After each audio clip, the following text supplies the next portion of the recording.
Hello everyone, আশা করি সবাই দুর্দান্ত আছেন। আজ আমি আপনাদের নিয়ে এসেছি বাংলার ইতিহাসের এক জীবন্ত পাতার আমাদের ঐতিহ্যবাহী সোনারগাঁওয়ে। একদিনের এই যাত্রায় আমরা আবিষ্কার করব জয়নুল আবেদিন লোকশিল্প জাদুঘরের রূপকথা আর শত বছরের প্রাচীন রহস্যময় শহর পানামা সিটি। চলুন হারিয়ে যাওয়া সেই অতীতে একসাথে ডুব দেওয়া যাক। আমরা সকাল 10:30টার দিকে চলে আসি লোকশিল্প জাদুঘরে। এখানে কিছুক্ষণ দাঁড়ানোর পর টিকিট কেটে ভিতরে প্রবেশ করি। ভিতরে প্রবেশ করার পরে চোখে পড়ে অসাধারণ একটি রাস্তা এবং চারপাশের পরিবেশ। কিছুক্ষণ হাঁটাহাঁটির পর চোখে দেখতে পারলাম যে সামনেই একটি বড় করে লোকশিল্পর গেট দেওয়া রয়েছে।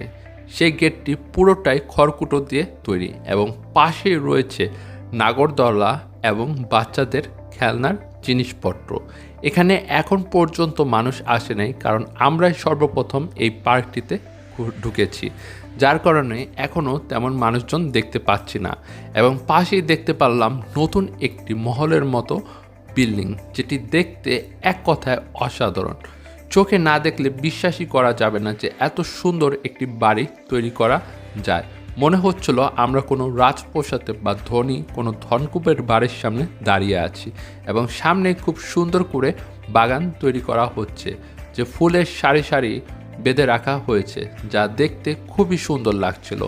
আমরা কিছু দূর হাঁটার পর দেখতে পারলাম যে এখানে কিছু পুকুর রয়েছে এবং পুকুরের উপরে সুন্দর করে একটি ব্রিজ তৈরি করা হয়েছে, যেটি দেখতে মনে হচ্ছিল যে বাঁশ দিয়ে তৈরি করা হয়েছে।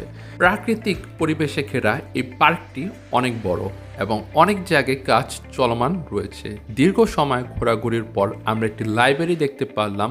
সেই লাইব্রেরিতে কিছু সময় পার করে একদম সোজাসুজি চলে আসলাম জয়নুল আবেদিনের জাদুঘরে, যেখানে প্রথমেই দেখতে পারলাম যে জয়নুল আবেদিনের একটি ভাস্কর্য রয়েছে এবং এই মিউজিয়ামটি দেখতে খুব সুন্দর লাগছিল।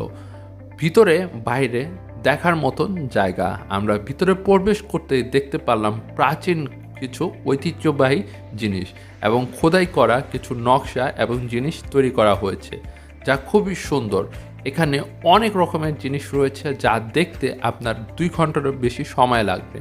আমরা অল্প সময়ে অনেক কিছু জিনিস দেখার পর আমাদের মনে হলো যে সব কিছু যদি আপনাদের দেখাতে হয় তাহলে এটার উপরেই একটা মুভি বানানো যাবে। এখানে শুধু ছবিই নয়, কাঠের ওপর নিখুঁত খোদাই করা আল্লাহর নাম, প্রাচীন মুদ্রা, তলোয়ার আর ঐতিহ্যবাহী মসলিন সব কিছু যেন অতীতকে জীবন্ত করে তুলেছে। আর এসবের মাঝে গ্রামীণ মানুষের জীবন